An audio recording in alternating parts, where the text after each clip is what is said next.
Welcome to Mom Boss Central. I'm your host, Alexia Hoffman. This podcast is where entrepreneurial moms like you and me come together for real and raw conversations filled with practical tips, genuine stories, and a whole lot of girl power. But it's not just about listening, it's about building a community. If you haven't already, make sure to join at mompreneurs.com.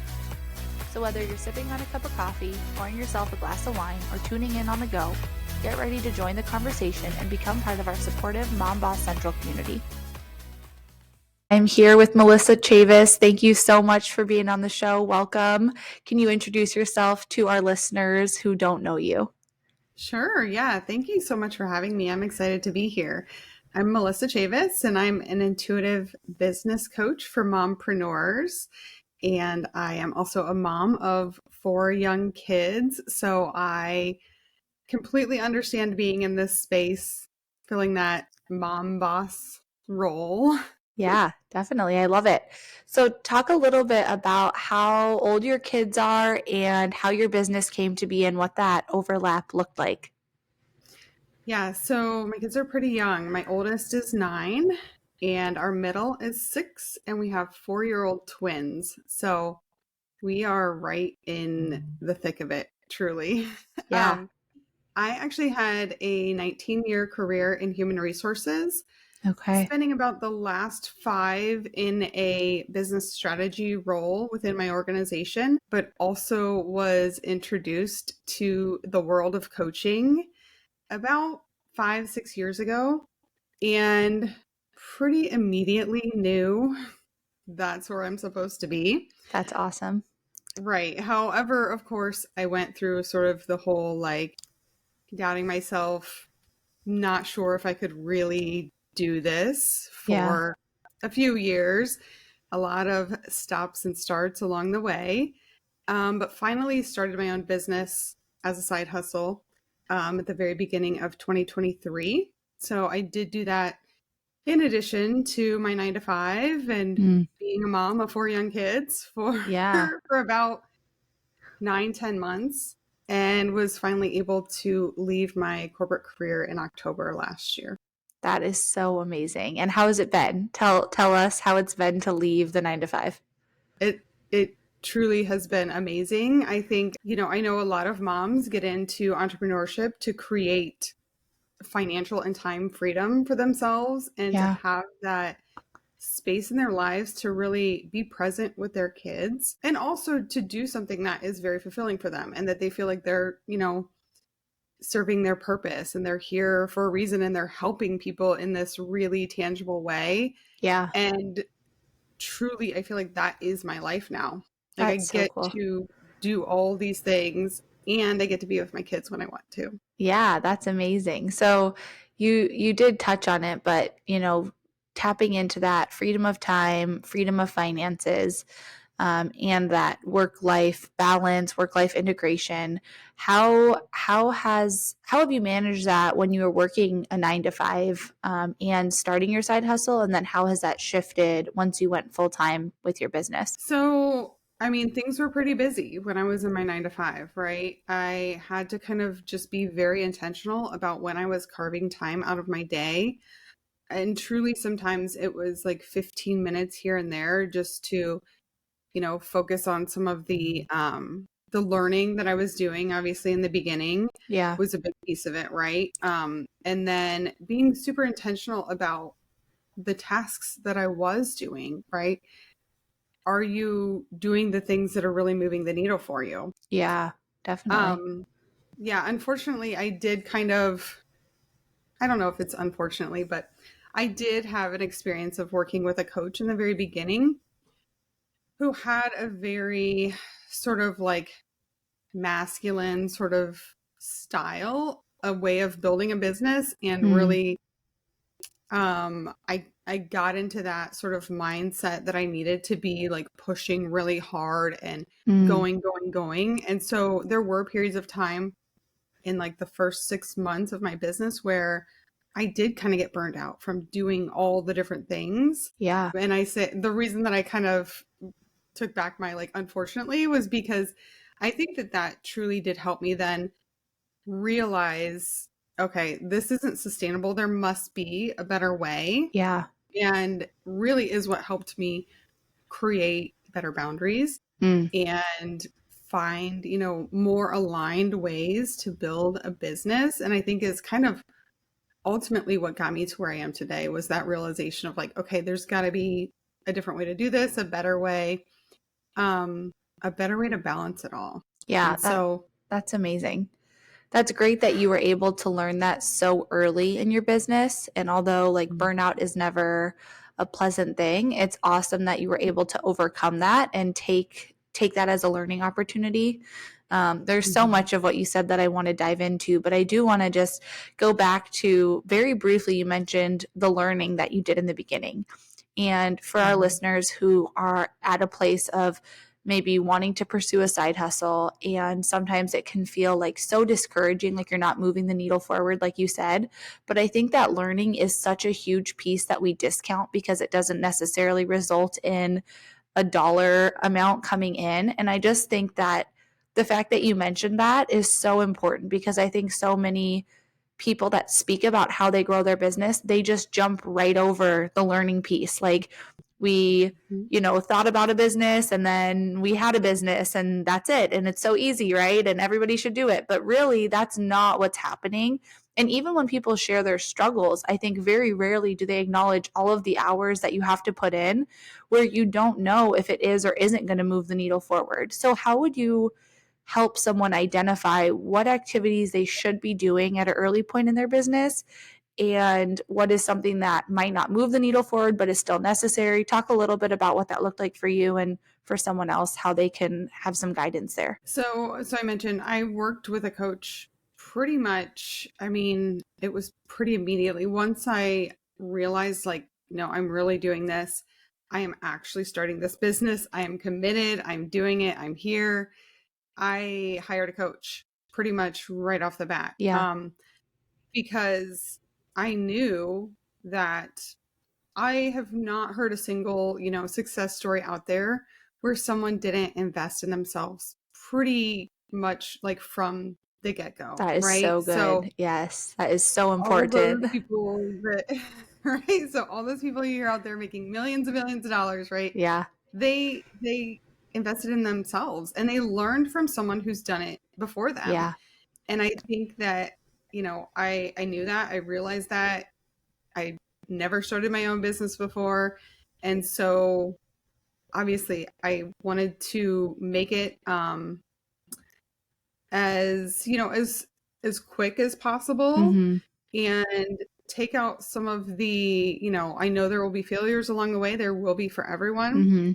But, lessen some of those by learning from someone who's been there, done it before. And I think that, one of the ways, like I just said, one of the ways that you really can know whether or not the things that you're doing are going to be moving the needle for you is to invest in getting, support, getting a mentor, getting a coach, someone like that from the beginning, because they can literally tell you that thing is not going to help you. Yeah. But yeah, there will be parts of the journey where you can't see, how this is all going to play out. And honestly, I believe you won't know how you're going to get somewhere until you're there, because the journey is different for everyone. And so there will be ups and downs. There will be things that come up along the way for you. Yeah.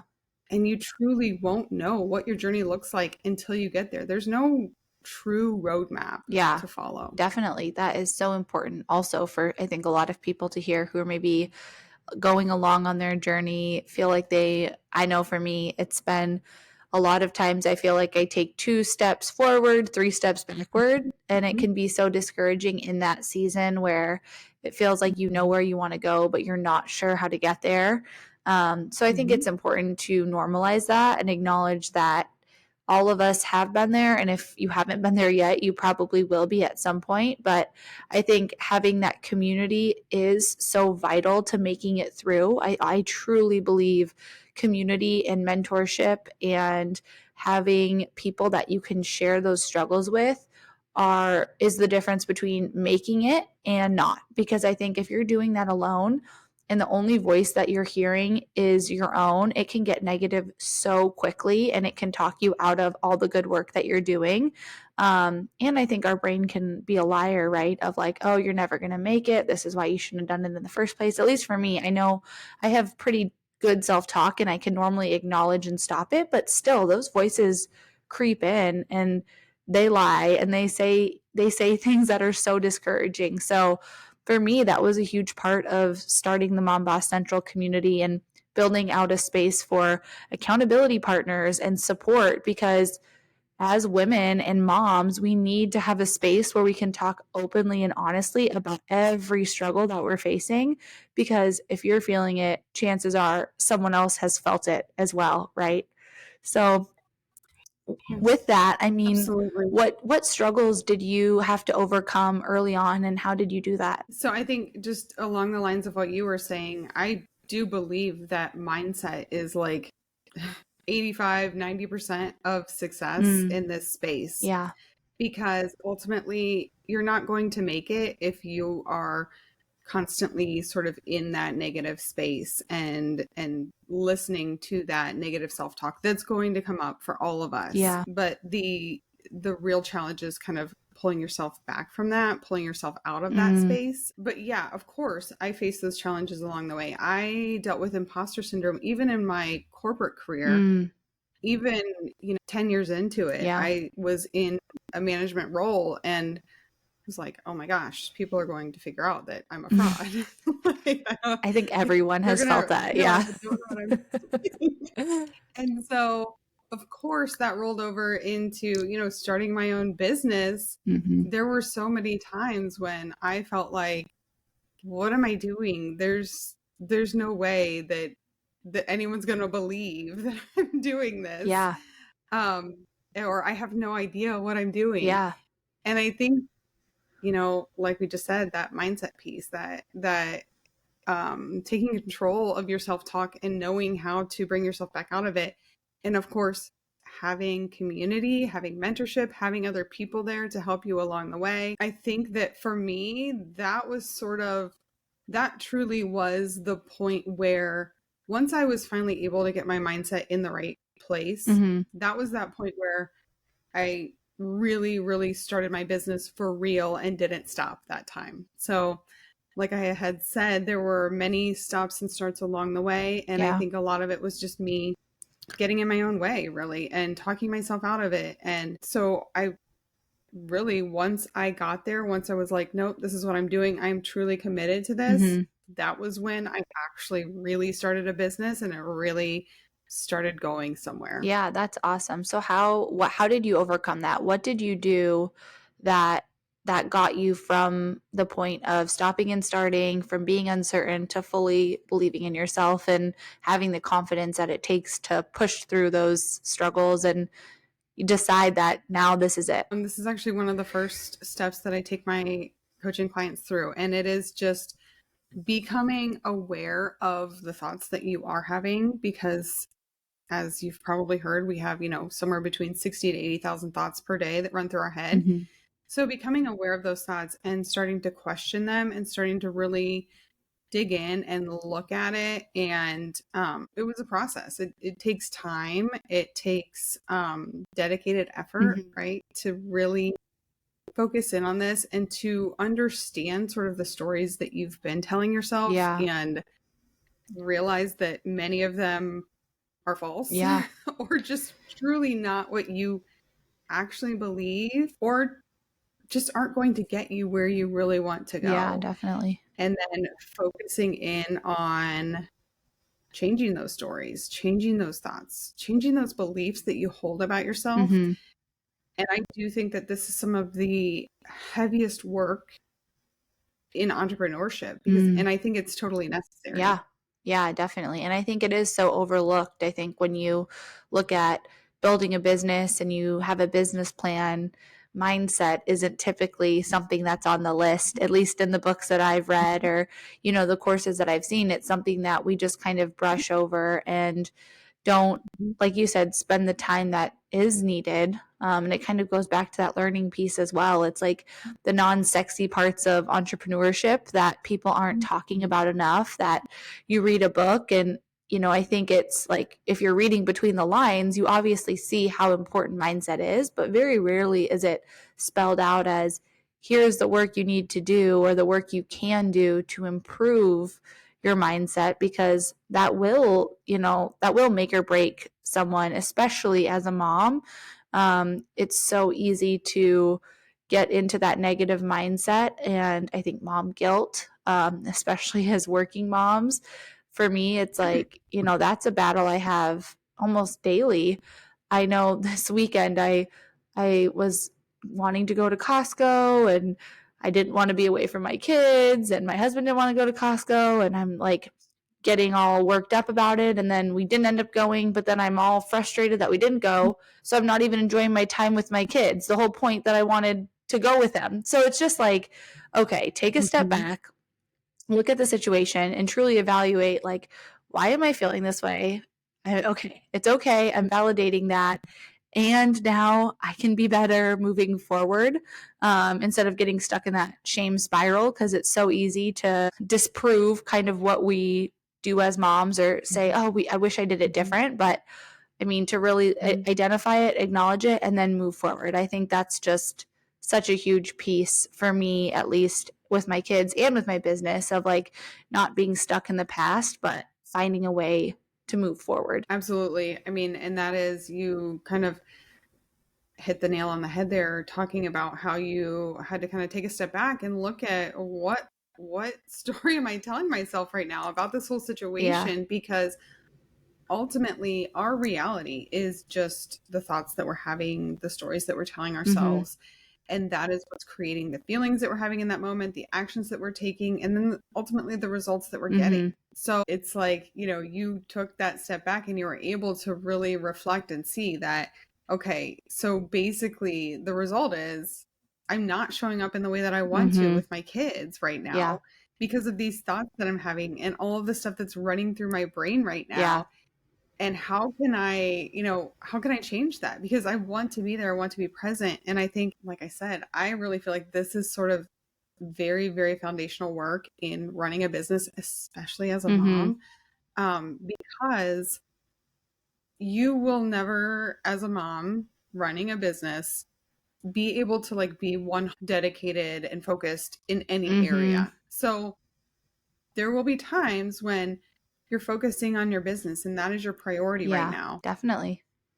And your kids are, you know, somewhere else being, you know, taken care of by someone else, and you're not being 100% present with them in that moment. And that's okay. Yeah, definitely. As long as you understand and know, like, yes, but I also have dedicated space. And I think that one of the things I didn't say around like that balance is really creating those boundaries and communicating that and sort of letting others know, setting yourself up for success, and then self-leadership. So when you say you're going to do something, when you make a commitment to something, whether it's with your kids or in your business, like you're doing it, you're setting yourself up to be there, to be present for whatever that is that's on your plate in that moment. Definitely. Yeah, I think that is so big. And not to go too deep down the rabbit hole of my Costco fiasco in my own brain, but I think, you know, after years, many, many years of therapy, I can look at that situation and I was able to, one, take myself away from the situation because I was getting worked up with my husband. So I took my twins down to the basement to play. He watched the baby and I was like, okay, I'm going to take this time. I'm going to be present with them. And then in that moment, by taking that time away, I was able to reflect and identify what was really going on, because it wasn't about Costco. Like, it really wasn't. And what I was able to identify and then communicate much more calmly than in my word vomit of like anger and frustration, I don't think I ever would have got there, was, okay, my fear is being alone. And as stupid as it was to my husband about going to Costco, he doesn't want to battle people Saturday on Costco, which I understand. For me, it was like, okay, we have these 3 babies. I have this fear that our life is pushing us into busy seasons and I'm going to be alone and we're never going to be able to go out and do things as a family. That is literally what my brain was telling myself, right? Like that's what I got from my husband saying, yeah, I'm too tired to go to Costco. And, you know, okay, like it was such a little thing that really it wasn't that to him, but to me it was. And even when I communicated it to him, it took a minute for him to really hear me saying like this isn't about Costco, because he's like, "Oh, we can just go." And I'm like, "No, it's beyond that." But then once I was able to communicate that to him, it was such like a weight off my shoulders, and I think it was like a clarity point for us, like, okay, this is a fear, this is something I'm struggling with. And now that I've acknowledged it, I feel so much better because I put it out there. We can now deal with what it's really about instead of fighting about something that's so insignificant that just triggered this feeling inside of me. So I think that it's not that those thoughts ever go away. It's the fact that when they do come, we can like take the time we need to acknowledge them and give them the space to like air out, because once you say it and you can verbalize what you're feeling, at least for me, I feel like 1,000 times better instantly, even if there's no resolve to it. Even if my husband says the wrong things, just the fact that I could acknowledge what I was feeling and why I was feeling that, and that it was a deep rooted me issue. And it's, something, because I feel crazy too when I'm complaining about Costco. Like I can sit there and say that doesn't really make sense. Like I'm being irrational. But when I actually dive deep into what it is, it's like, okay, that does make sense. This is valid. And now I can like take a breath and know that I'm not just going crazy, because it comes out in ways that look pretty wild sometimes. Yeah, absolutely. I mean, that's the thing, that your brain is constantly sort of like making up these stories that you're not even aware of most of the time. And most people will kind of stay in that place for most of their lives where they just aren't really aware of this. And so that's where I think, like I said, that it all really starts, creating that right mindset starts with the awareness, because you have to be able to even just acknowledge and understand, and then not beat yourself up for it. Just question it and say like, well, why am I feeling this way? What, like, this doesn't seem to make sense. And then to kind of get to the root of it, like you just said you did, and it's like, that's how you get there. That's how you sort of like bring yourself back up out of it. Yeah, definitely. And I feel like, I don't know if I explained all of that clearly. So I know someone listening is like, oh my gosh, this chick is crazy. But for somebody, I hope it was helpful to hear like my thought process and like explain why it's so important to have the right mindset and to take the time to evaluate what you're feeling in being a mom and being a wife in business. Because for some of us, if we don't give ourselves that space, it's like that's why we become so bundled up and like explode at our kids, explode at our coworkers. We don't give the energy to the things we want to if we're not processing what we're feeling. And I think I was in that season for a long time. I can look back and see where I just wasn't giving myself space to process what I should have. And it did take away from my experience as an entrepreneur. And so I hope it can be helpful to someone. All of the craziness that I'm sharing is not to say that I have it figured out, but just to say that progress can be made if you're intentional about it. And it doesn't happen every time, but I'm going to take the win when I have it, and acknowledge the how far I've come, instead of just being frustrated that I got upset about Costco. Well, I've heard it said, and it is absolutely true. And I feel like there's always this point on your journey of entrepreneurship when you fully realize it, that this journey is not about where you're going, it's about who you're becoming. Yeah. And that is every area of your life. It's not like you're an entrepreneur and you have this like person who you are in your business. It's all encompassing. And especially as moms, like we have to pull it all in. We have to kind of like focus on all the different areas because we have a lot going on. And so you have to become this version of yourself who's capable of doing all those different things if you want this to be sustainable for yourself. And if you want to keep moving forward in your business, you're going to have to figure out how to kind of like get better at all of the other aspects, not necessarily better, but more productive and better equipped to handle all the different situations that come up in every area of your life. Definitely. So you spoke about like work-life balance, work-life integration. What tips do you have for someone who is still in the 9 to 5, has kids, and, you know, trying to get their side hustle up and going? So number one, I think it's not going to be easy. I mean, and I think acknowledging that and just saying like, this isn't easy. It's not something that you can just go and do. And I think there's a lot of people sort of in this space saying like, oh, you're a busy mom, start a side hustle and make 10K months. Like, it's just so, you know, seems so easy. And it's just like, oh, it's this glamorous thing that's going to be amazing. Right. So number one, I think is like, it's not easy, but also I think, so that's actually not my number one. That's just kind of a general statement. Number one, I think the tip that I have is, if your kids are old enough, and I mean, I think kids can understand these things or at least sort of conceptualize them pretty young. Talk to your kids about it, you know, bring them in on it. Let them know like, hey, here's what I'm doing. It's going to look a little bit different for us at times, but I'm trying to build a business. I'm trying to do this thing, and explain to them your reasons why, and let them see your passion for it, or, you know, how you're fulfilling this purpose. Because I think for a lot of us, that really is part of it too. I mean, I know for me, I want my kids to see that this is possible. I want my kids to have this experience in their lives, that their mom, like, kind of deciding she's going to do something and then putting in the effort and making it happen. Right. So I think bringing them in on the journey from, you know, the very beginning can be really helpful, especially when you have to try to explain like, hey, I need to go do this thing for an hour or two or whatever. So I'll be there, you know, instead of here. And I think too, in that situation, then they can celebrate with you. I mean, my kids, especially my oldest, like, she's 9 and she gets it. And I talk to her about it and she's like, oh my gosh, that's super exciting, mommy. I'm so happy for you. And it's just makes it that much more exciting for you too. Number 2 is the boundaries that I had brought up.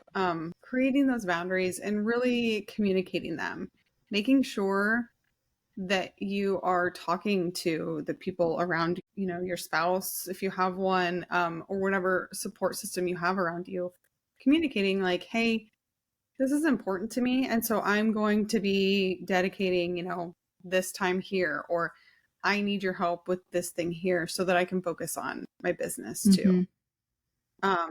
Especially when you're still in that 9 to 5 space, because time is so incredibly limited. And then number 3 is, and I think I kind of touched on this before too, is let go.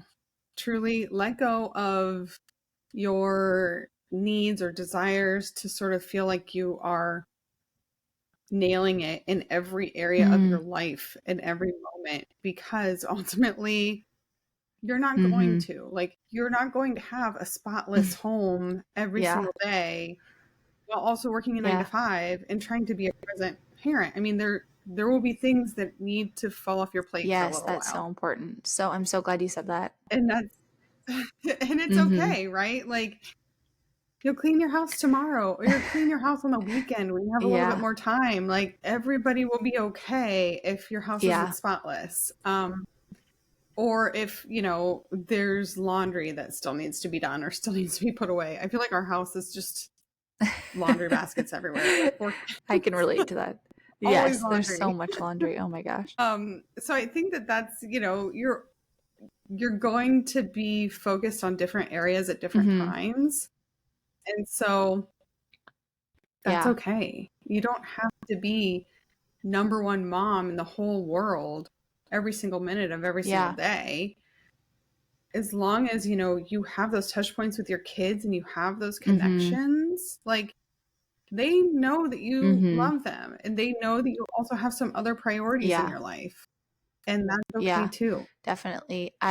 When you talked about speaking to your kids about your goals, I heard someone say, like, get them involved on the goals you're setting. So, like, if you have a goal to sell a certain amount of product or, hit a certain income level, tell them that so they know when you're going out to do work that it's getting closer, and then have like a family celebration that's tied to when you hit the goal, whether it be something like bigger, like a trip, or smaller, like going out to a certain place for dinner.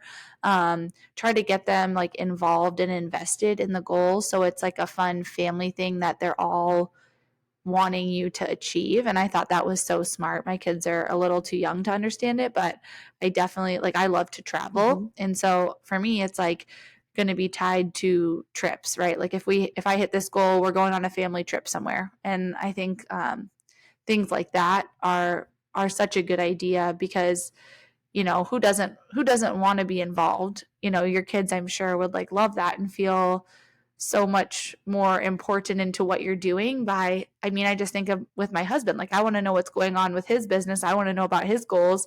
So for the same, our kids, I think, feel the same, but it's easy to forget that because like you said, we don't always think about involving them because they don't necessarily understand like an adult would, but they still get so much of it even at a young age. So I think that's really good and a tangible thing someone can go and apply today. You can set a goal and share it with your family today. There's nothing fancy that you have to do around that. So I love that.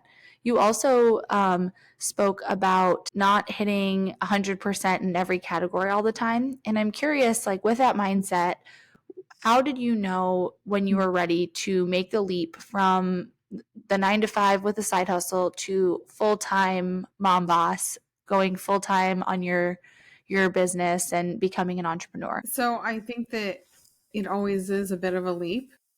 For me, it wasn't just with the amount of time I have in a day and wanting to be present with my kids.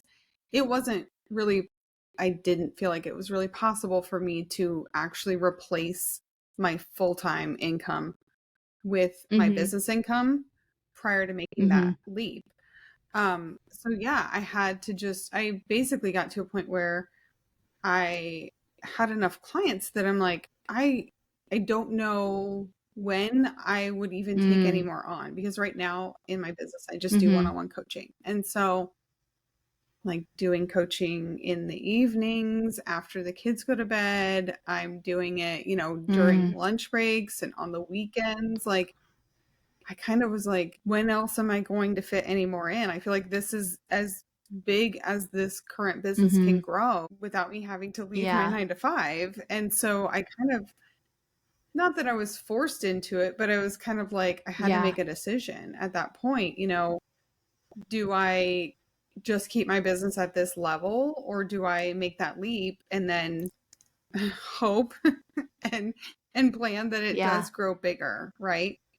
And so we were fortunate enough to be able to financially Mm-hmm. sustain that. I know not everyone can, but we were able to financially sustain me leaving Mm-hmm. my 9 to 5 before I had fully replaced all the income. But yeah, I think it was just a matter of, I also needed to, I wasn't going to coach all Yeah. weekend every weekend because I wasn't going to be away from my kids Yeah. that much. So for me, it was making a decision around that balance and still like, I want to build my business in a way that's sustainable for me. So I don't want to have all these clients on the books for a Yeah. weekend long. That's not the Yeah. life that I want. So it really was like making a decision related to that balance, and also full faith and trust that I could Yeah. keep it going and really make Yeah. it So happen. how long did it take for you once you made that leap to kind of scale to where you were hoping to go? So I'm not even Okay. fully there yet. I was very highly paid in my Yeah. corporate career. So a multiple six-figure level Mm-hmm. business takes a Yeah. while to build, right? But I'm Yeah. getting And I there. think that's what's so And important for so someone to hear is like, it's not like you make the leap and instant success, right? Like it doesn't sound like you regret your decision to leave at all, if I'm correct in that. No, absolutely not. No, it was 100% the best decision for me. And, I think, like I said, it's always going to be a leap and there's always going to be some faith and And I trust think there. that it's so important to acknowledge like you can make the leap, it can be the right decision, and you might not hit your goals right away also.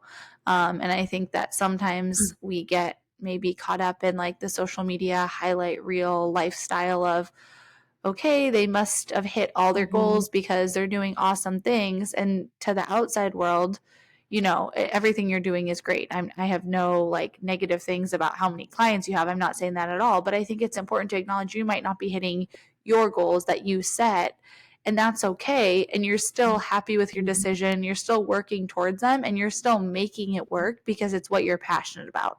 And I think that, sometimes when people are debating making the leap, it's tied so much to a financial or to a goal they have set. Like, if I hit this goal, then it'll be worth it. But like, as someone who has never been in the 9 to 5 space, it's, different for me to look at because I'm all about risk.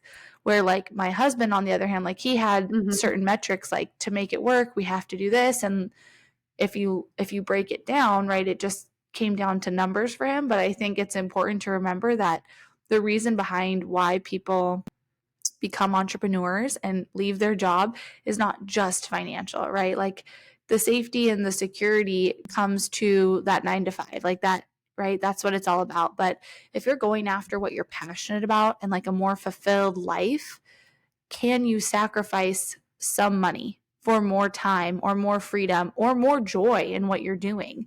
And I think those are the questions that we really need to challenge ourselves and challenge our friends to ask each other in the community, because it's, it's not always black and white. It's not always, oh, work so hard for the goal and then you'll feel joyful or you'll feel fulfilled. Like a lot of the times we need to ask ourselves those questions before we hit the goal, I think. So if we do or don't hit it, it's still in perspective. Yeah, absolutely. And I think that for me, I had a very clear sort of picture of what success looked like for me in entrepreneurship, in my business. And yes, of course, there are financial goals tied to that. But for me, it truly is that freedom of time and the ability to spend more time and be there with my kids as they're growing up. And I am 100% fine with not, being at the income level that I, will be, eventually, for the time being, because I do still have that level of success. Like leaving my 9 to 5 did give me that sort of marker for success that I was going for, of being with my kids more and truly feeling fulfilled in what I get to do every day. I mean, coaching is my purpose, full out. Like I'm 100% sure I get off sessions with clients and I'm like, this is it. Cool. This is what I was meant to do. I love this. I'm in the zone. And so having those things and celebrating those things along the way, right? I do feel successful. I do feel very successful, even if I haven't quite, hit those financial goals yet. Like I have this success in my life because I'm doing these things. I am living in this place. Yeah. I love that. That is so great. I think that's so important for people to hear and to talk about, because I know it can be scary to say like, oh yeah, I haven't hit all my goals. But I think the important part of that is I haven't hit all my goals, but I love my life, right? Like that's what we need to talk about more, instead of just tying success to a number or a metric. Because at the end of the day, if you feel fulfilled, like you talked about, and like you have that freedom of your time and you know that you're in the right place, like what more could you want in life? I feel like that's really what we should be putting at the top of our goal sheet, is like fulfillment, joy, contentment with knowing that you're doing the thing that fills your cup. So this has been so great, Melissa. I love this conversation. I love that you shared so vulnerably about, the different seasons and how you got there and all that you're doing. So for someone who wants to connect with you, where can they find you and what do you offer? So on Instagram, I am Melissa Ann Chavis. Facebook, Melissa McConnell Chavis. And my website is Melissa Ann Chavis. And as I mentioned, right now, all of my services are one-on-one coaching. And I really focus in specifically with moms who are running businesses and feeling like they may be seeing some, financial success, but they're not seeing that sort of like freedom and balance and all of the things that we just talked about. They're not seeing that yet. And they're really, really trying to kind of take a step back and realign their business with their purpose and with those objectives. Yeah, that is so great. Well, thank you, Melissa, for all of your insight. I am so happy to have you as part of the Mom Boss Central community, and we look forward to seeing all that you do and connecting with you online. Thanks for joining us on this episode of Mom Boss Central. I hope you found inspiration, encouragement, and maybe even a few new strategies to rock your mom boss journey. Remember, you're not alone. We're all in this together. And don't forget to share the love with your fellow mom bosses. Make sure to join the community at mombosscentral.com. It's completely free and a space to connect with like-minded women. All you have to do is sign up and start connecting. Until next time, keep pursuing your passions and living authentically. We're so happy to have you as part of the Mom Boss Central community.